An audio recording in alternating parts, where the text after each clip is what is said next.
There's a special election in June to fill an empty seat on the Las Vegas City Council, and we're talking with one of the leading candidates right here on Nevada Politics Today. I'm your host, Victor Joecks. Valerie Weber is a former state lawmaker who most recently ran unsuccessfully but close for state senate. She also teaches business classes at CSN. Valerie, welcome to the show. Thank you, Victor. Glad to be here. I want to start with something on your website. Let's go to graphic one and take a look. Valerie also believes that the Las Vegas city government has to work for everyone, whether you live in a gated community or not, and must do a better job of considering the needs of all its residents instead of caving into the interest of powerful developers. Who are these powerful developers, and how are they hurting the residents of Las Vegas? Well, again, thank you for having me on the show. The role of governance by any body should be to neutrally assess who the competitors are for development versus the residents' view. And there shouldn't be any foreshadowing of picking winners and losers. And so to me, it seems like just not looking at any particular issue at this point, I have assessed how the city of Las Vegas really needs to improve its cultural image of what it's doing for our community. We're a global destination for tourism, business, all of that, and we need to portray to our residents as well as those incoming into our city that there's competency as well as fairness in decision making and research by planning and other parts of the city. So has there not been fairness in the planning right now? Well, in taking a look at what issue you may be looking at is probably the Badlands, which you're talking about at Queens Ridge. Yeah, so I do want to talk, let me just give people a little background. Developer Johan Lowy owns the Badlands golf course, and this is in the ward that you seek to represent. And the folks in Queens Ridge don't want him to develop there. There's been an ongoing legal battle. Where are you on that? Well, right now I'm still completing my research on this, but I have met with some of the residents there to understand their perspective. And I think that as any lawmaker, any elected official, it's their obligation to take a look at all sides and bring all parties to the table. I'm trying to find out the why of this situation, how it happened, why it happened. So, I mean, this is really the key issue facing the council, especially in this ward. Bob Beers supported development. He was replaced by Steve Soroka, who resigned, and he opposed development.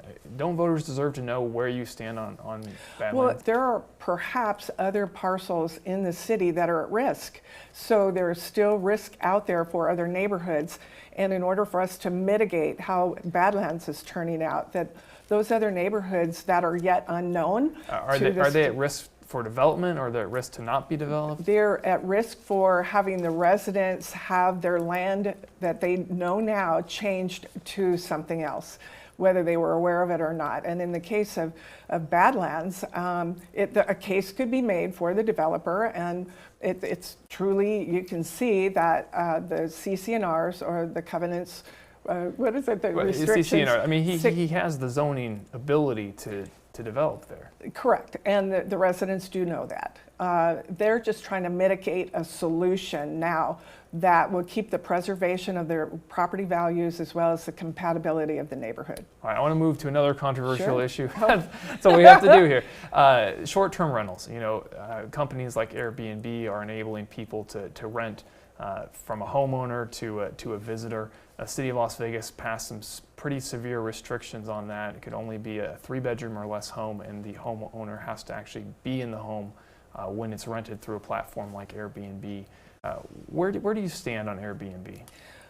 Airbnb or short-term rentals? Or short-term rentals, yes. Short-term rentals. I'm all about neighborhoods and preservation of the quality of life that we have all come to know, why we purchase in certain neighborhoods. And I've talked to the individuals primarily in Ward 1 about this issue, and they are concerned that there are people in their neighborhood that they don't know that disturb their neighborhood. And with the backdrop of this being that crime is the #1 issue in this campaign of how our neighborhoods are eroding because of what I call creepy crime, how that affects individuals in neighborhoods based on having a presence of strangers, if you will, temporarily coming in to neighborhoods, and that's disturbing to them. And quite frankly, I can empathize with their position. So I want to talk about public safety. Obviously, that's a main priority for your campaign. What does the city need to do to increase public safety, especially in regards to things like home invasion or burglaries? Wow. Well, I had this idea, it's out of the box, that there's not enough police presence for neighbors to feel secure.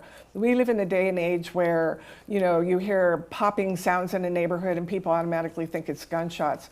And I'll tell you a recent example. When the stadium, which is the new Aviator Stadium, is about almost 2.5 miles from my home, I heard pop, pop, pop in my neighborhood. I went on to Nextdoor, which is a social platform that neighbors can chat. People thought it was gunfire right away until we determined that it was the stadium was preparing for the opening night with the baseball team active there.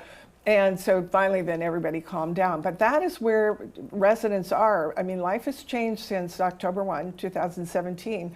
And we need to be aware that people like the presence of police in their neighborhoods. We don't have that. I wish that we had fire and police housed together within neighborhoods so that the residents have access. So how do you increase the presence of police? Do you just reassign them from different duties? Do you need to raise taxes to fund more officers? Well, again, going back to the model that I just proposed, is that that's the presence and decentralization of city government to get it more into neighborhoods so that people know who their police officers are.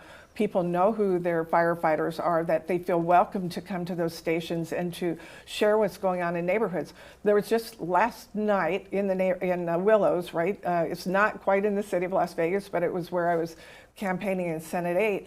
There was a boat sitting out in front of someone's home. Somebody came along, backed up, hooked the boat up, and took off, and that was a crime. And yet it was a peaceful neighborhood. So those things are happening daily. There's at least 2 to 3 cars that are being stolen in our neighborhoods daily, and people are just tired of it. So my proposal, and we had this during my Senate campaign, and I want to reintroduce it, is to increase the coalition, meaning getting security companies, HOAs, neighbors, neighborhoods, Neighborhood Watch, all those groups. And I'm very hands-on, and I would like to meet with them on a regular basis to make sure that neighbors feel safe where they purchase their homes, to keep their home values, their children can feel safe, and we all can go walk our dogs and not have to worry about other crime. One of the other big issues facing the city of Las Vegas, not necessarily in Ward 2, is homelessness. And the city of Las Vegas has established a 24/7 centralized homeless shelter to try and move all the homeless people to one location. Is that the right approach?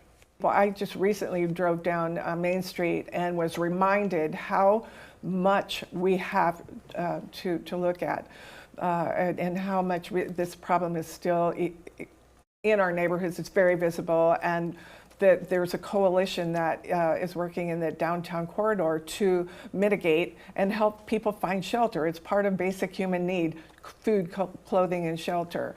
And doing that can help mitigate the problem. And I want to end with just a little bit of talk about the race itself. It's Sure. a special race because it's a winner-take-all. There's no moving to a general election. It's a big field. One of your opponents, Victoria Seaman, is also a conservative Republican. She's been running for several months. Doesn't entering the race this late make it less likely that a Republican will win the seat? That's an interesting question, but I see this election as a math problem. And this is based on what happened in our Senate race. And like you said, I lost by just a few percent. I looked at the race overall before I decided I was going to do this. I had to do my due diligence to determine if I could do this. And what I found out is 35 of the precincts were in common to Ward 2 that were part of Senate 8. And we had, if I could share, over 13,000 people that voted Weber in that election. And I did the math, and we could win. And we're going to have to leave it there. Thank you so much for joining us. Thank you very much. I'm so excited to be here. And thank you for watching. Remember, if it involves Nevada politics, we're talking about it right here on Nevada Politics Today. I'll see you next week.